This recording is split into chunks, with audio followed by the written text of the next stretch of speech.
Welcome once again to SoCo Chat, a podcast where we hear directly from county leaders, discuss the latest news, and talk about all things concerning our beautiful corner of California known as Sonoma County. Welcome back to SoCo Chat. I'm your host, Matt Brown, Deputy Communications Manager for the County of Sonoma. Thank you for joining us. Our topic today is mobile support teams. This is what we call the teams of mental health professionals who respond to emergency calls that do not involve law enforcement.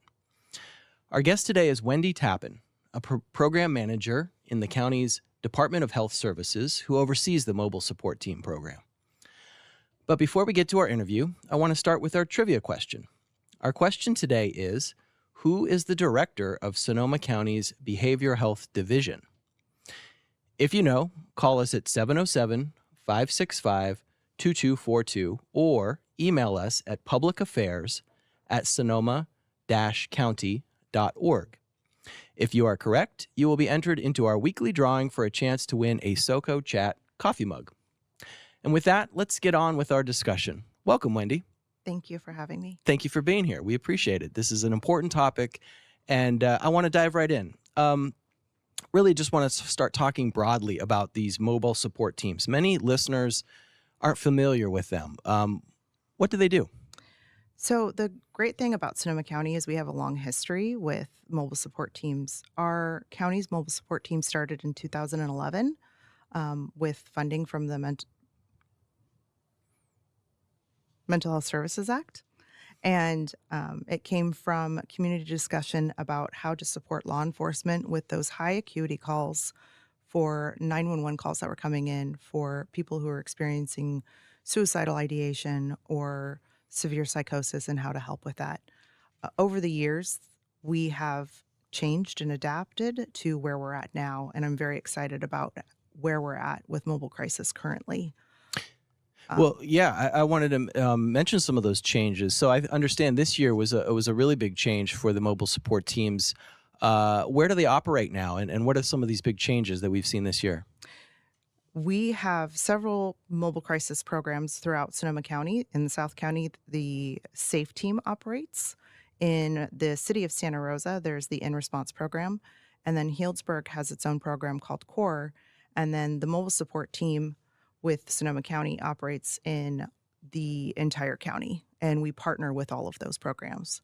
And we have a senior client support specialist, which is a case manager, an alcohol and drug counselor on our team, along with a behavioral health clinician who is a marriage and family therapist or a social worker.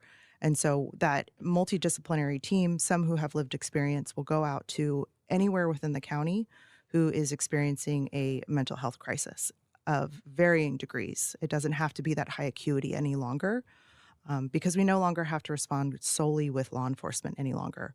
All of those mental health crisis teams that I mentioned are able to respond without law enforcement, but then also be able to respond with law enforcement for those higher need calls. And that expansion countywide, that's understand that's new this year, right? That's new, and it's very exciting because we used to have just limited hours and limited availability, but it's been a big uplifting, but we're now 24/7 and countywide. So whether you're in Cloverdale or Forestville or Sonoma Valley, and all of those unincorporated areas, we are able to go out there and respond. That's great. Yeah. Without getting into too specific details that could compromise any patient confidentiality, can you describe a recent call that the mobile support teams responded to, and how they responded and what services they were able to provide? Yeah. We recently responded to a younger woman who was having some very serious thoughts of wanting to end her life.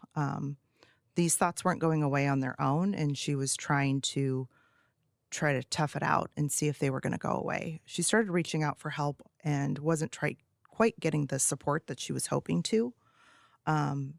We were able to get called out, provide that immediate support for her. We were able to take her to the emergency room, which at that point was the level of support that she needed at that moment, because she was very decided that she was going to end her life. And that was where she was at. She also had some substance use issues too. So she needed that higher level of care at that moment. And we were able to help get her connected to that. We also do follow up where we connect with people after the crisis. And through that, we were able to learn that she was able to get stabilized and find some hope through that process, and also get connected to substance use treatment, and that she was on her path to sobriety. Um, we also are able, we've had some instances lately too where we do a lot of safety planning with people. So they don't need that higher level of care, but they just need to be connected to their own strength and their own resources within themselves. And they need a plan of what to do when they start to feel this way again.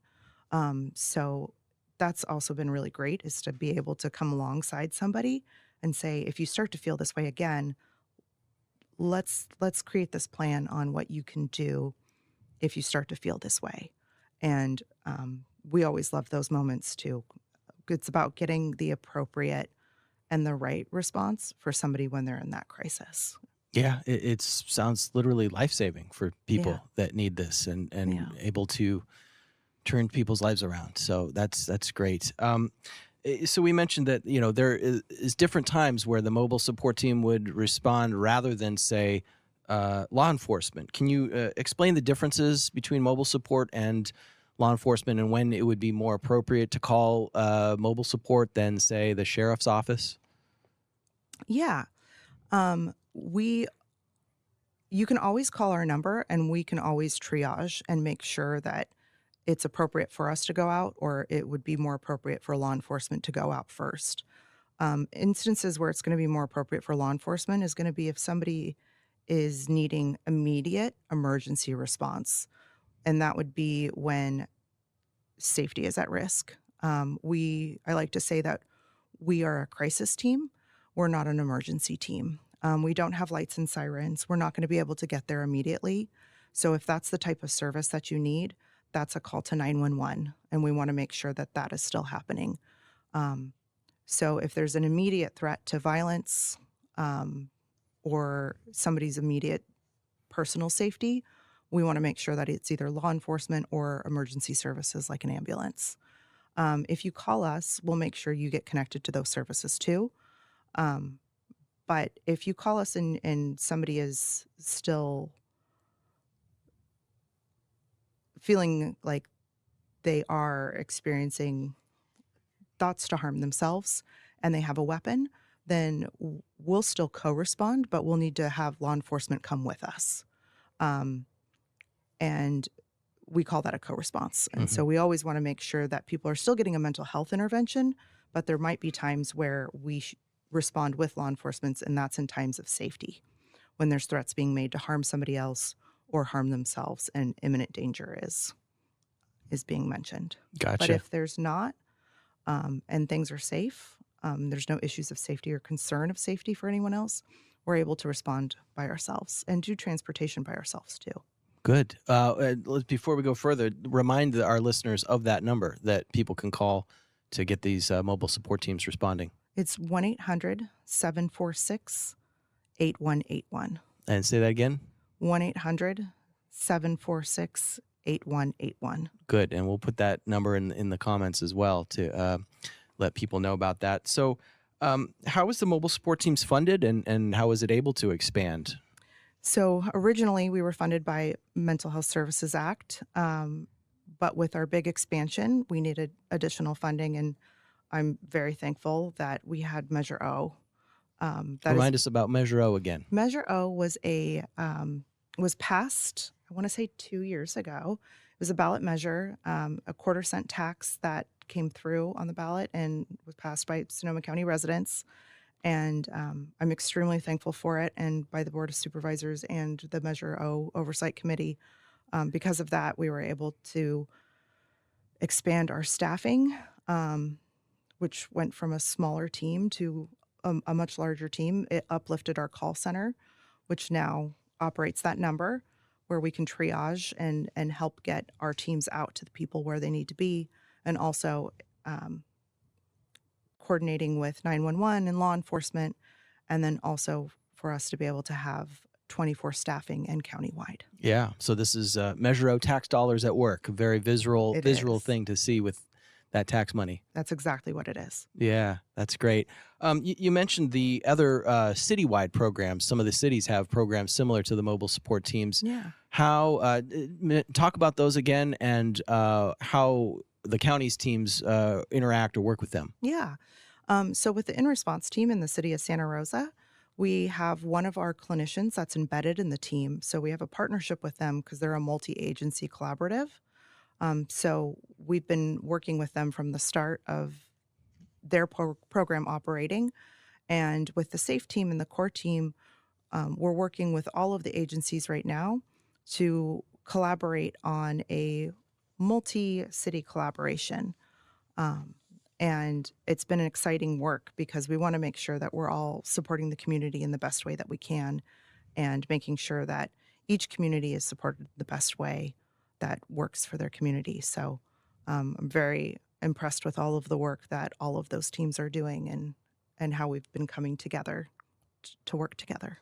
Yeah, that's great. So it's sort of a countywide collaborative, getting help to people that need it, that don't necessarily need a law enforcement response, and getting them connected to services, right? It sounds like a great program. You said it perfectly. Yeah. Yeah. Is there anything else you wanted to mention about the mobile support teams? I would just say call that number. If you have questions, we can answer. And we're here to help and support. And yeah, just give us a call. That's great. Say that number again. 1-800-746-8181. Excellent. Well, Wendy, thank you so much for being here and for describing this very important program. We really appreciate it. Thank you. Yeah. And, as a thank you for being our guest, we'd like to present you with a SoCo Chat coffee mug. Mm-hmm. And to our listeners, we'd also like to give you a chance to win one of our SoCo Chat coffee mugs. Just answer our trivia question, and you'll be entered into our weekly drawing. As a reminder, our question today is, who is the director of Sonoma County's Behavioral Health Division? If you know the answer, call us at 707-565-2242 or email us at publicaffairs@sonoma-county.org. Submit your answer to us soon as possible and for your chance to win the prize. Also, if you have comments about this or any other segment or a suggestion for a topic for a future SoCo Chat discussion, please email us at the same address, publicaffairs@sonoma-county.org. Thank you all, and we hope you continue to follow SoCo Chat on Spotify, Apple Music, Amazon, and of course, YouTube. See you next time.